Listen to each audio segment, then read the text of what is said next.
Okay, let's unpack this. Imagine you're faced with a truly complex logistics challenge. Mm, You've got a fleet of different types of autonomous agents, maybe ground robots carrying varied supplies, maybe drones with different sensor capabilities, perhaps vehicles with varied capacities. right, a mixed bag. Exactly.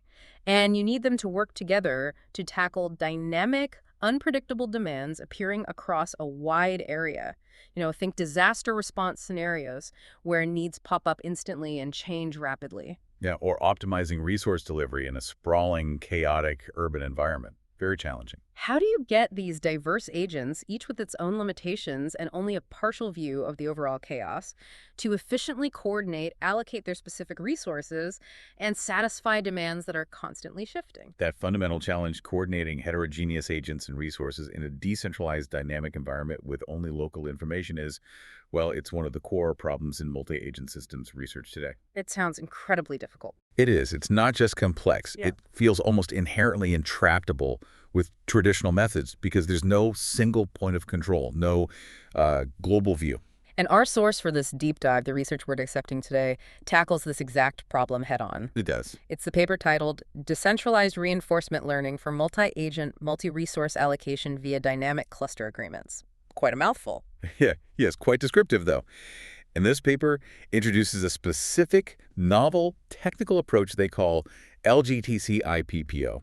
LGTC-IPPO. Okay. So our mission with this deep dive is to really get into the weeds of this paper, to understand the technical core of LGTC-IPPO, figure out how it attempts to solve this decentralized, heterogeneous coordination puzzle, Mm, and then critically examine what their experimental results, both in simulation and on actual hardware, tell us about the effectiveness and, importantly, the limitations of this method. right. And this is your deep dive, tailored to help you quickly cut through the technical complexity of this research and grasp the most important insights. We're focusing squarely on the how and the why behind the technology itself and what it means for building more capable multi-agent systems. Exactly. Understanding the mechanisms is key to appreciating the potential, but also, the current frontiers of these complex autonomous systems. So let's jump right into defining that challenge in more detail. You mentioned resource allocation in multi-agent systems. What does that look like in this paper's context, and why is it such a notoriously difficult problem? Sure. At its core, as formalized in this paper, it's about efficiently and optimally assigning heterogeneous resources, meaning resources of different types, potentially with different dynamics. Different dynamics, like how they're used up. Exactly. How they're consumed or provided, that are carried or provided by a group of multiple, potentially heterogeneous agents. These resources are needed to satisfy dynamic demands from consumers or locations within an environment. So agents are like modal supply units. Kind of, yeah. Consumers are like dynamic demand points, and there are different kinds of supplies and supply units. Sounds straightforward on the surface. It does, but as you hinted, the paper really emphasizes these compounding factors that make it hard.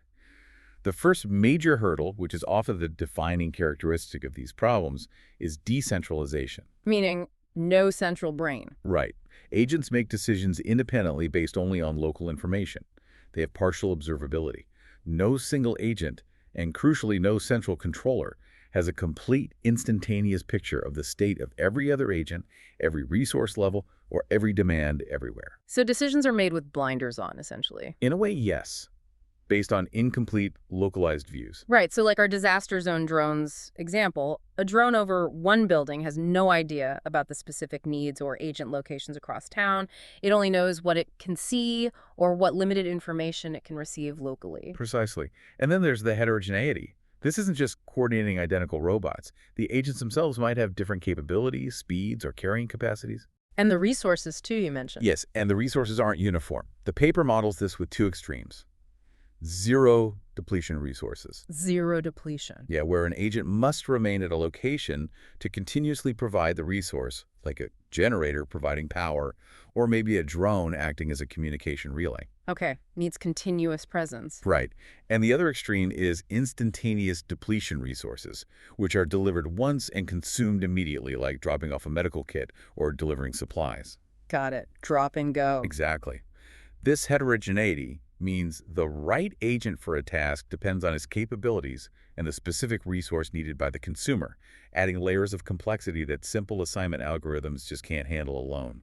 Okay, so agents and resources are different, and everyone only sees part of the picture. What else makes it tough? The dynamics. The environment isn't static. New demands appear. Existing demands are met. Maybe their priorities change. Agents might fail. Like in their hardware test, right? Exactly, like they demonstrate later. Resources might deplete unexpectedly, or parts of the environment might become inaccessible. The system needs to be able to adapt to these changes in real time without stopping and recalculating everything globally. Which is hard when you can't see everything. Very hard. And you have the physical constraints agents have limits on movement, communication range, battery life, and the absolute necessity of avoiding collisions. These practical limitations restrict the solution space significantly. Right, you can't just teleport or phase through other agents. Yeah, unfortunately not. So when you combine decentralization, heterogeneity, dynamics, and constraints, you quickly realize why centralized control is just impractical for large-scale systems. Too much information, too slow. Exactly. A central brain trying to crunch all the data, manage all the assignments, track all the constraints for hundreds or thousands of agents would face immense computational and communication bottlenecks. The latency alone would make it unusable in dynamic environments. Okay, so centralized is out for complex, large-scale problems. What about existing decentralized or distributed methods? The paper reviews some of these and points out their limitations for this specific problem setup. They do. Traditional distributed methods exist, like auction algorithms, where Yeah. agents sort of bid on tasks, Okay. or approaches using graph neural networks, GNNs, to try and summarize local information. These have been applied to multi-robot allocation. But as the paper notes, a key limitation for many is that they often don't explicitly and simultaneously address the heterogeneity of both the agents and the resources. Ah, so they might handle identical robots assigning to different tasks, Right. but not different robots with different capabilities assigning different types of resources with different depletion rules. Precisely. That combination is often missed. And distributed optimization approaches, where agents try to optimize a local part of a global objective.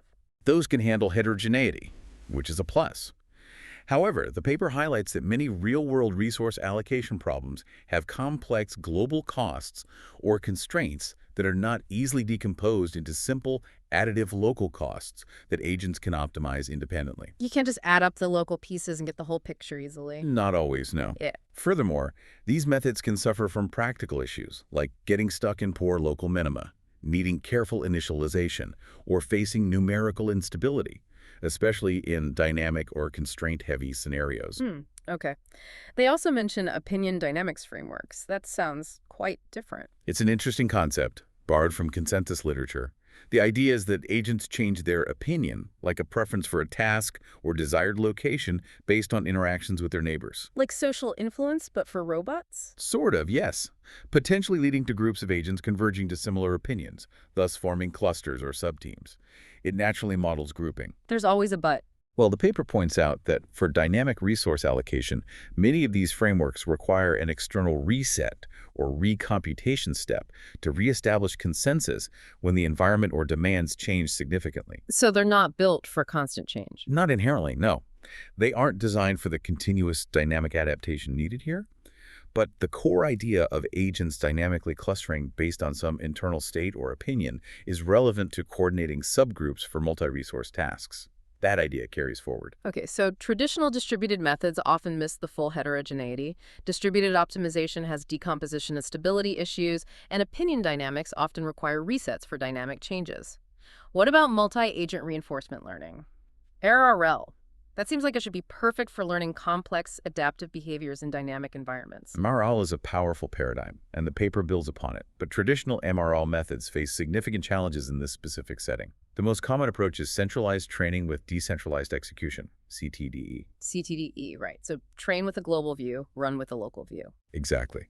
Methods like MADDPG or COMA use a centralized entity during training, like a critic or value function, that sees the global state and all agent actions to help guide the training of decentralized policies. Makes sense. Train with more info than you'll have later. What's the problem with that here? The primary issue is credit assignment, especially with complex, localized rewards. Assigning blame or credit for outcomes? Precisely.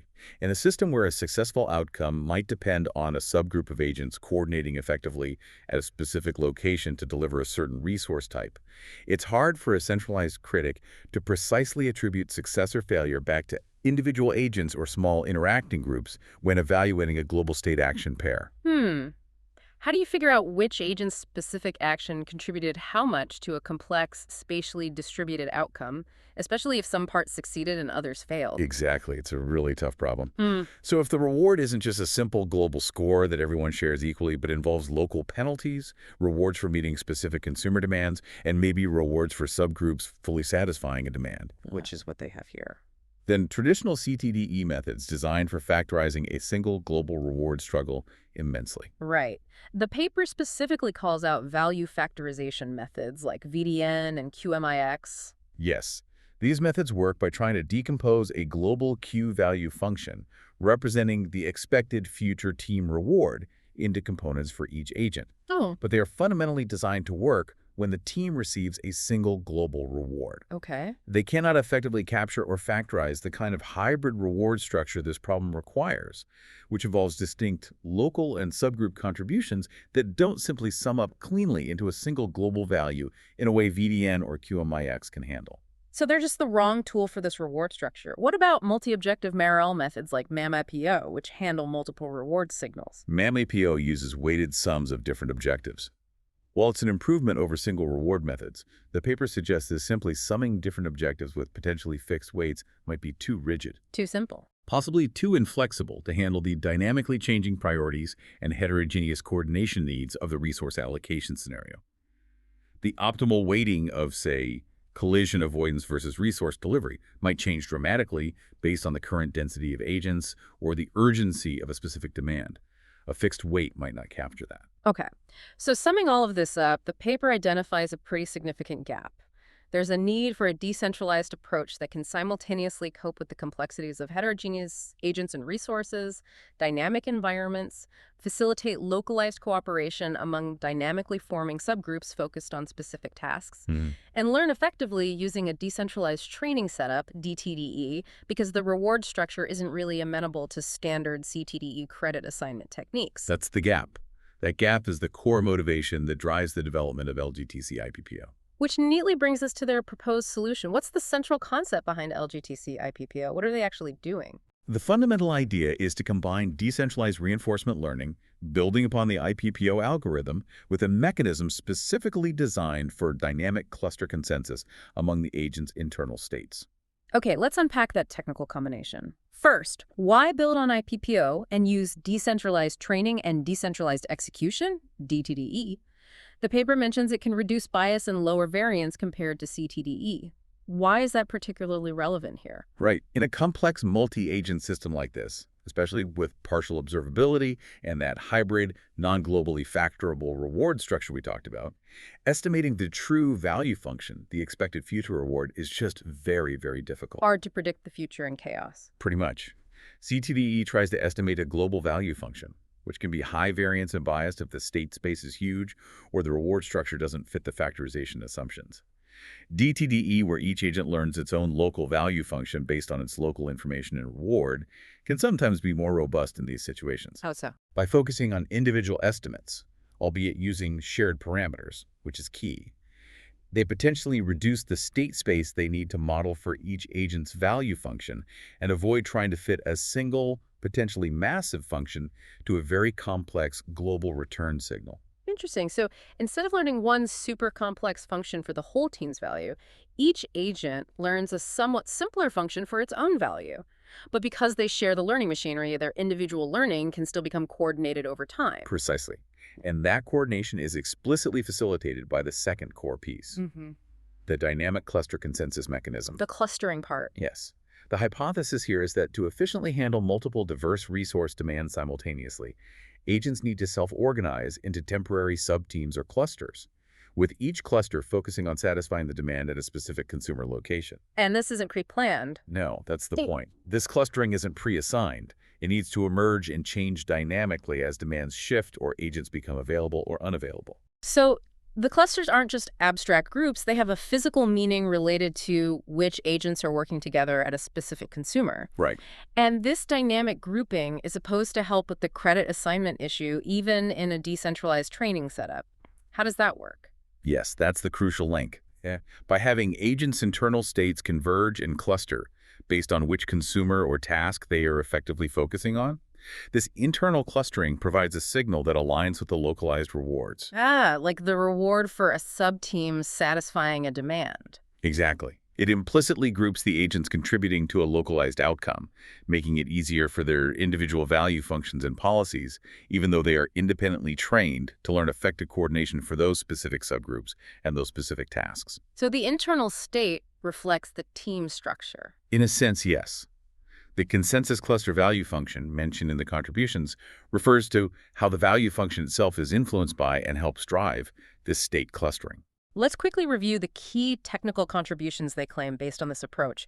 What do they say they've achieved? They list three primary contributions. Mm-hmm. First, their decentralized RL framework with dynamic cluster consensus and that consensus cluster value function designed to improve credit assignment in DTDE for this problem. Okay. Second, a carefully designed hybrid reward design that balances global objectives with critical local and subgroup incentives. We touched on that. Mm-hmm. And third, experimental validation, both in simulation and, importantly, on hardware, demonstrating performance superiority over relevant state-of-the-art baselines. Okay, we've got the problem and the high-level solution idea. Now let's really dig into the technical blueprint. How did they formalize this, and how does the LGTC-IPPO method actually work under the hood? Okay, they formalized the problem rigorously using the standard reinforcement learning framework for multiple interacting agents. A Markov game, which can be viewed as a decentralized, partially observable Markov decision process, or DIPPO-MDP. DPO-MDP, got it. This just means defining a set of agents, an environment state S, joint actions, the combined actions of all agents, state transitions, and rewards. Standard stuff for a MRL. And in this specific problem, what are those components? You have the environment Q, a set of consumers M, different resource types are with those dynamics. We discussed zero depletion versus instantaneous. The state S includes the positions of all agents and consumers, resource supplies carried by agents, and resource demands at consumers. And what does each agent actually see?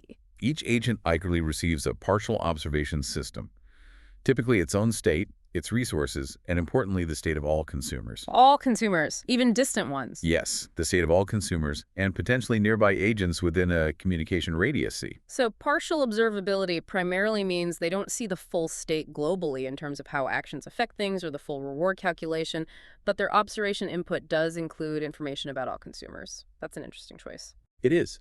And the objective is fully cooperative. Maximize the total discounted reward J, which is the sum of individual agent rewards J.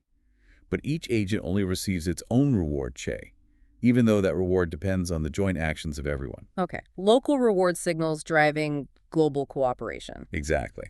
And this is where the reward shaping becomes absolutely critical, Section 3A. To guide learning in a decentralized way, they design that hybrid reward function that mixes global and local signals very carefully. Right. You mentioned hybrid. Tell us about that structure again. What were the components? They included several terms to incentivize different aspects of the desired behavior. First, there are global rewards that provide feedback on overall team progress. Like a team score. Kind of. There's a reward RWG proportional to the decrease in total unsatisfied resource demand across all consumers. Right. This pushes the team to collectively reduce the overall problem. Makes sense. Reduce the total need. And there's a positive reward works, given if at least one agent is actively providing resources at every consumer location that requires them. This encourages spatial coverage and ensuring all active demands are being addressed by someone. Okay, cover all bases. Those push the team towards the overall goal. What about the local and subgroup rewards? Those sound more complex. They are more nuanced and critical for localized coordination. There's a negative penalty RY for collisions between agents based on their proximity. Standard safety incentive. Won't crash. Got it. Then, a positive reward WIM for agents delivering instantaneous depletion resources, proportional to the amount delivered.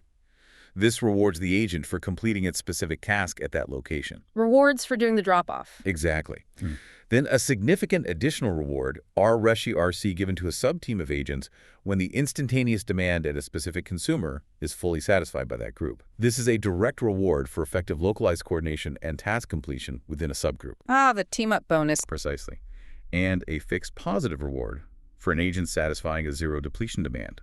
This rewards the agent for dedicating itself to providing that continuous resource, like keeping the generator running. Okay. And then there's that Clever mechanism you mentioned earlier to inject guidance from a theoretical optimal assignment without centralizing control. How does that work again? Right, this is a key technical detail and a really neat way to leverage global information during reward design, not during execution. Yeah. They compute a theoretical optimal centralized assignment offline using a mixed integer quadratic programming, or MIQP formulation. MIQP. So like running a big optimization problem, assuming you know everything. Exactly. This MIQP acts like a perfect central planner. Given the current state of demands and agent resources, it determines the ideal assignment of agents to consumers that would minimize the difference between demands and allocated supplies if a central controller could perfectly execute it. Okay, so they figure out what a perfect centralized system would do in terms of assignments. But the decentralized agents don't get this assignment as an instruction, right? That would defeat the purpose. Correct. That's the crucial point. The MIQP output, the ideal assignment, A, is not sent to the agent's policies as a command. Instead, it's used to shape their individual reward functions. How? An agent we receives an additional positive reward if its current position is within the interaction area of the consumer day that the MIQP assigned it to. So you get rewarded just for being near your optimal target. Okay. Even more subtly, if an agent is not at its assigned location, it receives a reward component for reducing the distance to that location between time steps, essentially a reward for moving closer. So the MIQP provides a moving target based on a theoretical optimum, and the agents are rewarded for getting closer to that target, but they still have to learn how to navigate, avoid collisions, and actually perform the resource delivery based on their local observations and the rest of the hybrid reward signals. Exactly. The total reward for Agent E is the sum of all these components. Wow. That hybrid reward structure, blending global goals, local penalties like collisions, localized task completion rewards, and this guidance from a theoretical optimum via distance penalties bonuses is quite sophisticated. It really is. And it's specifically why standard CTDE methods designed for factoring a single global reward like VDN or QMIX are ill-suited. They simply can't effectively credit individual agents or dynamic subgroups for achieving these complex, localized objectives based on a single global return signal. Okay. This hybrid reward design strongly motivates their choice of a decentralized training approach enhanced with mechanisms for local coordination. That makes the motivation very clear. Now let's get into the actual neural network architecture, section 3B, shown in figure 2. This is where the dynamic clustering magic is supposed to happen. How does this network process information and enable that dynamic grouping? Right. The architecture needs to ingest heterogeneous information about the agent itself and all the consumers, and then generate an internal state that can cluster dynamically.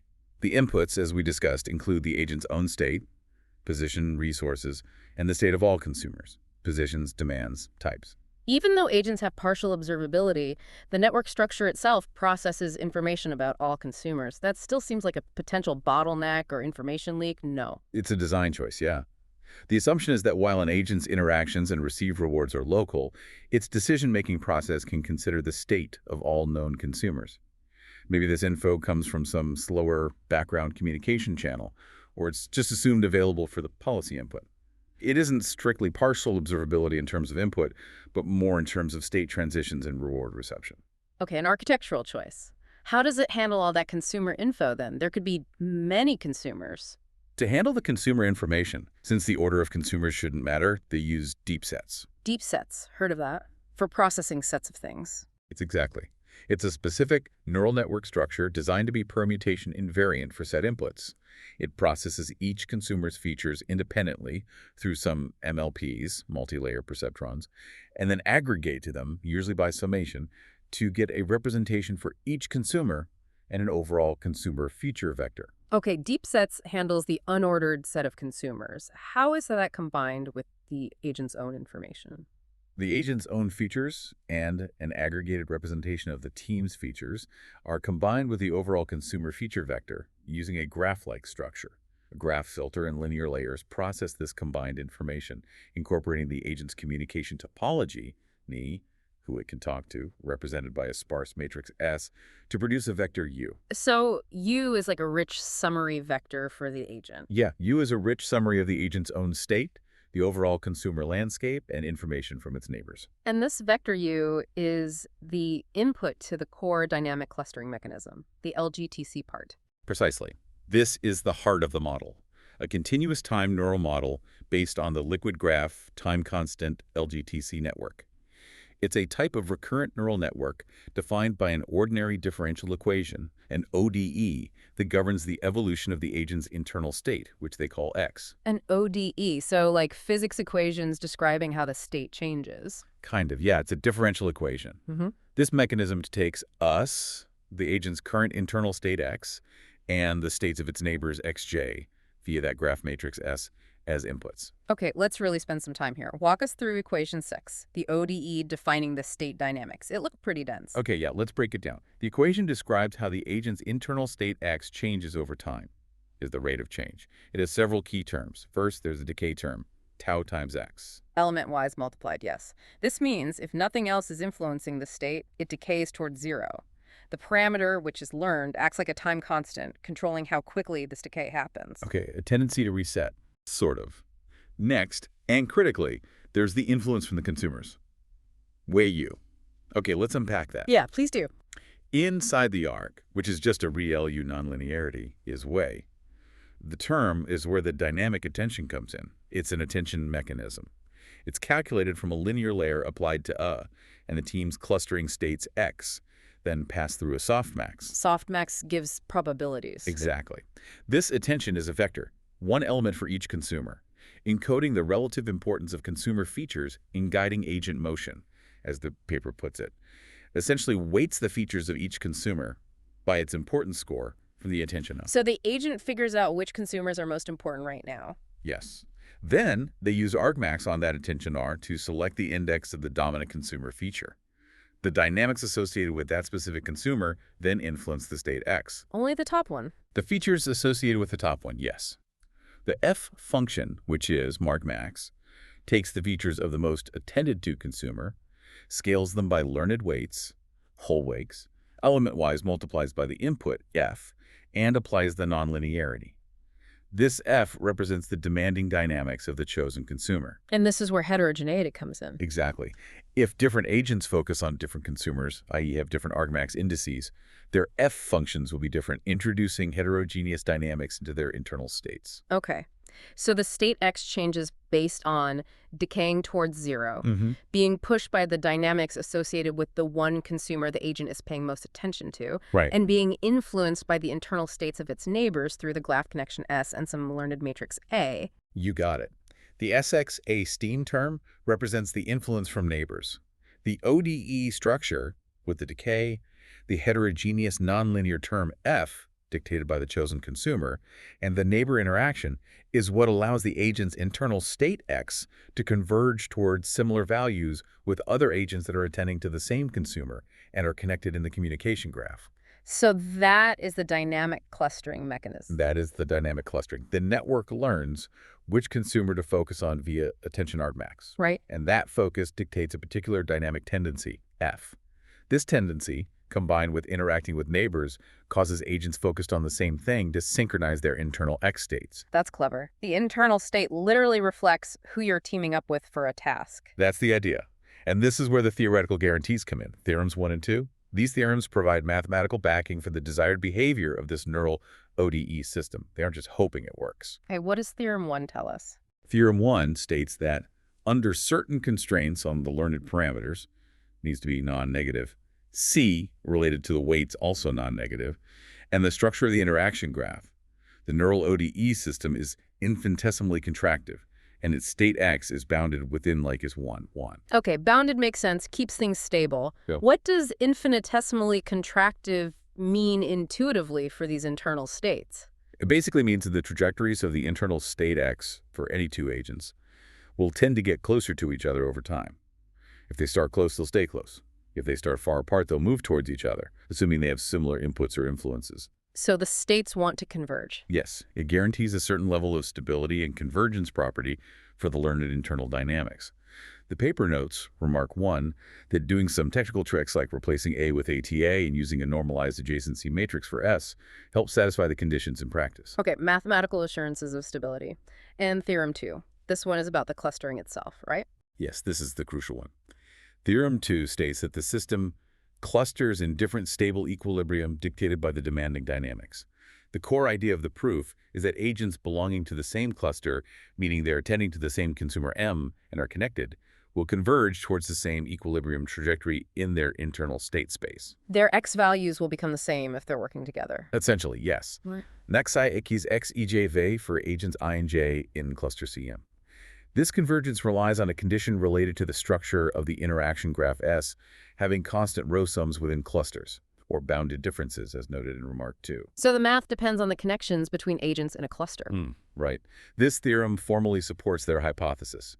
The learned dynamics of the LGTC network, driven by which consumer the agent focuses on, will cause agents focused on the same task to develop similar internal states, thereby forming functional clusters in the state space. That's a significant claim that the math of the network architecture is guaranteed under certain conditions to produce this desired clustering behavior, enabling agents working on the same task to synchronize their internal representations. It is. It means the architecture isn't just a black box. It has structural properties designed to induce this key coordination mechanism. And then what happens with that state X? The final MLP layer takes the full output Y, which concatenates the clustered state X, weighted consumer features, input U, and the agent's position P to generate the agent's final policy, a probability distribution over actions, I, and its value estimate. Oh, okay. We understand the complex architecture and its theoretical basis for dynamic clustering. How is this all trained using IPPO? You mentioned decentralized training. Right. They use an independent proximal policy optimization, IPPO strategy, Section 3C. The independent part is key to DTDE. Each agent trains its own policy I and its own value function Vi. Using only its own experience. Yes, based on its own observations and rewards. However, and this is crucial, they share the parameters of the neural network across all agents. Parameter sharing. Okay. This shared parameter strategy is common and vital in MRL. It allows agents to benefit from each other's experiences indirectly and promotes a common understanding of the environment and task, which facilitates cooperation, even though their training updates are technically local and independent. So decentralized updates and execution, but shared weights across the team. And PPO is used for stability during training. Exactly. They use standard PPO loss functions. The policy loss uses that clipped objective based on the advantage function calculated with generalized advantage estimation, GAE, to ensure policy updates aren't too drastic, which improves training stability. That's PPO's main trick. And the value loss trains the value function Vi to accurately estimate the expected future discounted return for agent I, using its local reward signals. And they add regularization terms. You mentioned that connects back to the theory. Yes, exactly. To encourage the learned parameters of the LGTC dynamics, specifically those CN parameters related to contractivity, to actually satisfy the conditions from Theorem 1, they add regularization terms to the total losses. How does that work? They use the soft plus function applied to C and tone in the loss. Soft plus is always positive, so minimizing soft plus encourages C to be non-negative, for example. This softly pushes the training to learn parameters that align with the theoretical guarantees for stable clustered dynamics, without strictly enforcing them, which might hinder learning. Clever. Gently nudging the network towards the mathematically desirable properties. Right. And the training data comes from a shared replay buffer, where all agents' experiences are stored and sampled from. Okay, so the complete method is quite intricate. Formalize as DECPO-MDP, design a multi-component hybrid reward, including that guidance from offline optimization, build a novel neural network with an LGTC-based ODE specifically engineered for dynamic state clustering, back this with theoretical stability guarantees, and train it using shared parameter IPPO with regularization to learn decentralized policies and value functions that exploit this learned clustering for localized coordination. That's a lot. It is a complex technical synthesis, yes. The dynamic clustering mechanism enabled by the specific ODE structure and learned via IPPO with regularization is really positioned as the key differentiator enabling effective coordination in this challenging setting. All right, that explains the how. Now let's look at the results. How did LGTC-IPPO actually perform when put to the test? They started with simulations, Section 4. Yes, they ran extensive simulations. The setup involved 10 agents and 4 consumers in a 2D space, consumers requiring 2 types of resources. Agents had simple dynamics, communicated within a 2-unit radius at 20 Hz, and this space was normalized. Pretty standard simulation setup. Their first simulation result, Figure 3, is specifically meant to demonstrate that their reward design and policy lead to the predicted reward clustering, right? It's a sanity check. Correct. Figure 3 shows a snapshot where agents have physically clustered around demanding consumers, red dots. The accompanying graph shows the accumulated rewards for each agent over time. And what does it show? The agents that were spatially clustered together, presumably working on the same consumer's demands, show remarkably similar individual accumulated reward curves. They track each other very closely. Ah, so if they work together, they get similar rewards over time. Exactly. It visually validates the idea that the hybrid reward structure, particularly the subgroup rewards and the optimal assignment guidance, combined with the learned policy, effectively encourages agents to form functional subgroups around tasks. And crucially, their individual rewards reflect this shared localized effort. That's a nice visual confirmation of the core concept. Now, for the main performance comparison, Figure 4 shows how LGTC-IPPO trained against other MRL methods. Who were the contenders? Figure 4 compares the training curve's accumulated reward over episodes for LGTC-IPPO against several baselines. They tested against VDN and QMIX, those centralized value factorization methods we discussed, adapted here for continuous actions using SA, soft actor critic. Okay, the ones they argued shouldn't work well here. Right. They also included a vanilla IPPO baseline. This is basically their LGTC-IPPO architecture, but with the special LGTC-ODE replaced by a simpler MLP and no regularization, essentially removing the dynamic clustering mechanism to see its impact. An ablation study, Yeah. essentially. And finally, MELM PPO, a multi-objective PPO approach using weighted sums, was also included with a simplified network. And the results in Figure 4 show a clear winner. Absolutely. LGTC-IPPO consistently achieved the highest mean accumulated reward throughout training, and critically, finished training with the lowest standard deviation. Lower variance is good. Means it's reliable. Exactly. It indicates not just better average performance, but also significantly more stable learning across different random seeds or starting conditions compared to the baselines. Stability is vital if you actually want to deploy these policies. So why did the other methods underperform? Their analysis must connect back to the points we discussed earlier about reward structure and coordination. It does. VDN and QMIX performed very poorly, plateauing at a low reward pretty quickly. This strongly supports their argument that centralized value functions, particularly those designed for factoring a single global reward, just struggle profoundly with their hybrid reward structure that includes distinct local and subgroup contributions. Confirms the hypothesis. Seems so. MAMO-PO and vanilla IPPO performed better than VDN QMIX, achieving moderate success, but consistently lagged behind LGTC-IPPO with both mean reward and stability. And the comparison between vanilla IPPO and LGTC-IPPO is key here. Very key. The vanilla IPPO's performance deficit compared to LGTC-IPPO highlights the value added by the explicit dynamic cluster consensus mechanism. Even with a similar base RL algorithm, IPPO and network size, the structure designed for dynamic clustering is essential for getting the best performance. So the special sauce works. It appears so. And MAMO-PPO's higher variance suggests that simply weighting different objectives wasn't robust or adaptive enough to handle the dynamic, heterogeneous nature of the problem compared to the learned, emergent coordination of LGTC-IPPO. Okay, so the dynamic clustering architecture and its synergy with the hybrid reward structure are empirically validated as key to both performance and stability in simulation. But what about scalability? How does LGTC-IPPO perform as you increase the number of agents and consumers compared to a theoretical centralized optimum? That's shown in Figure 5. All right, Figure 5 looks at scalability. It shows the average team reward as the number of agents or consumers is varied, comparing LGTC-IPPO to a centralized expert. This expert uses that MIQP optimization we discussed earlier with perfect global information for task assignment, and likely assumes a centralized approach to collision avoidance too. It represents an idealized best-case scenario with a global view. As expected, the centralized expert achieves higher performance across the board. Yes, consistently higher reward. That's the benchmark of what's theoretically possible with perfect information and centralized control. Its performance is relatively stable as the number of agents or consumers increases. LGTC-IPPO's reward is generally lower, as you'd expect from a decentralized method with partial information and local control, but it does track the expert's trend somewhat. Looking at the left plot in Figure 5, varying the number of agents, what happens? As the number of agents increases, both the expert's performance and LGTC-IPPO's performance decline slightly. However, LGTC-IPPO's performance drops off much more significantly than the experts, particularly beyond 30 agents or so. The gap widens considerably in these denser environments. Ah. What does that widening gap in performance at higher agent counts tell us about the limitations of this decentralized approach compared to a perfect centralized one? Why does it struggle more when crowded?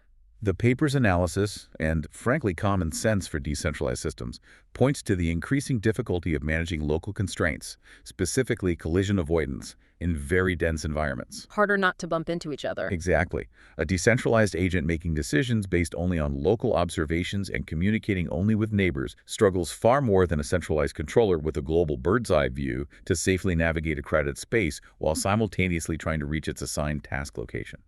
The conflict between the need to move towards a task and the need to avoid hitting other agents becomes much harder to resolve optimally when decisions are purely local. That makes sense. This is a fundamental challenge for any decentralized control method in high-density scenarios, right? Absolutely.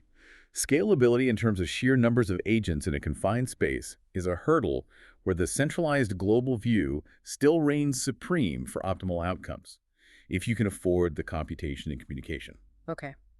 What about the right plot in Figure 5, varying the number of consumers' tasks? That looked different. This plot shows something a bit more intriguing. As the number of consumers increases, the expert's performance remains very stable. LGTC-IPPO's reward is lower, but it follows a similar pattern. Interestingly, at the highest number of consumers tested 10 consumers for 30 agents. LGTC-IPPO's mean performance actually reaches that of the expert. Reaches the expert, but the variance looked huge. Yes, the mean gets there, but the variance is considerably higher, indicating less reliable performance run-to-run compared to the expert. Still, the mean reaching the expert level is quite counterintuitive compared to the agent's scaling result. Why would performance improve relative to the expert when there are more tasks? Yeah, any ideas why? The paper suggests that having a larger number of consumers, perhaps scattered across the environment, provides more diverse potential targets for the decentralizations. More options nearby. Potentially. This might create more opportunities for agents to make locally optimal or near-optimal decisions about which tasks to pursue, simply because there are more options within their communication range and partial view. Essentially, a denser landscape of tasks might offer more slack or alternative pathways for the decentralized system to find a good overall allocation, mitigating some of the disadvantages of not having a global view compared to a scenario with only a few tasks where the centralized planner can be very precise. That's fascinating. So while agent density is a major decentralized challenge, task density might sometimes provide opportunities for local decisions to align better with global goals. It seems that way, based on these results. So these scalability results suggest LGTC-IPPO is a strong, viable, decentralized alternative when centralized control isn't feasible, especially for moderate team sizes and potentially scenarios with numerous dispersed tasks. But scaling to very high agent densities in confined spaces remains a key challenge compared to an idealized global controller. Okay, highlights the trade-offs.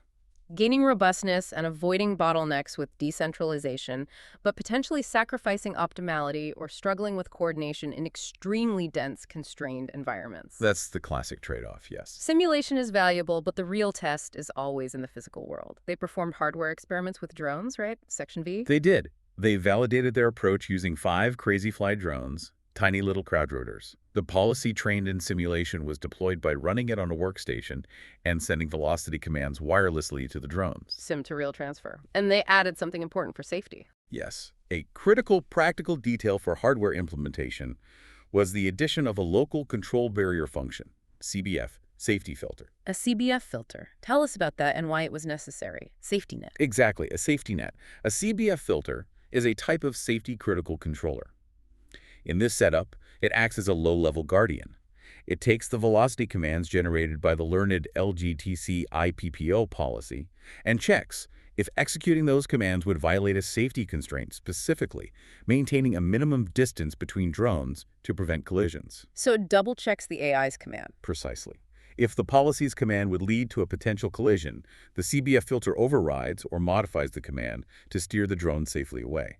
This is a common and important practice when deploying learning-based controllers on hardware. Makes sense. Learned policies are great for complex tasks, but often need traditional, formally verifiable safety layers to ensure reliable operation in the real world, where unexpected things can happen. Right. The learned policy handles the complex allocation and coordination, and a safety filter handles the absolute non-negotiable constraint of not crashing. Smart. They designed a specific experiment to showcase the dynamic reallocation capability, didn't they? Yes, they set up a discharging resource scenario using the 5 drones. The drones were configured to carry a zero depletion resource, simulating something like battery charge that depletes over time while providing a service and assigned to task locations. The goal was to show how the system adapts when an agent suddenly becomes unavailable due to resource depletion. Okay, walk us through the sequence of events depicted in Figure 6. What are we seeing? Figure 6 shows snapshots of this experiment over time. At TO zeros, you see the 5 drones, green dots, initiating their movement towards their initial task assignments, red dots. The orange values near the tasks represent the required resources. The system starts in an initial coordinated state. Okay, normal operation start. Then at T50s, a simulated event occurs. One drone's resource, its virtual battery, is manually depleted by the researchers. In the image, you see that drone 3, has landed and is inactive. This leaves an unmet demand at the consumer location it was serving. Agent down. Agent down. Then, by T90s, you see the system's response. The learned LGTC-IPPO policy has guided a different drone 4, to reallocate its task. Drone 4 has moved from its previous assignment to cover the demand left open by Drone 3's failure. The new allocation is established, with Drone 4 positioned correctly near the consumer Drone 3 was supposed to be serving. Wow, so it saw the gap and another drone autonomously filled it. Exactly. It visually demonstrates the system's ability to dynamically adapt to a significant change in the environment, agent failure, and shifting demands. And how does Figure 7, showing the value cluster state, provide deeper insight into how this adaptation happened internally? Figure 7 plots the normalized value cluster state trajectory for each of the 5 drones over time.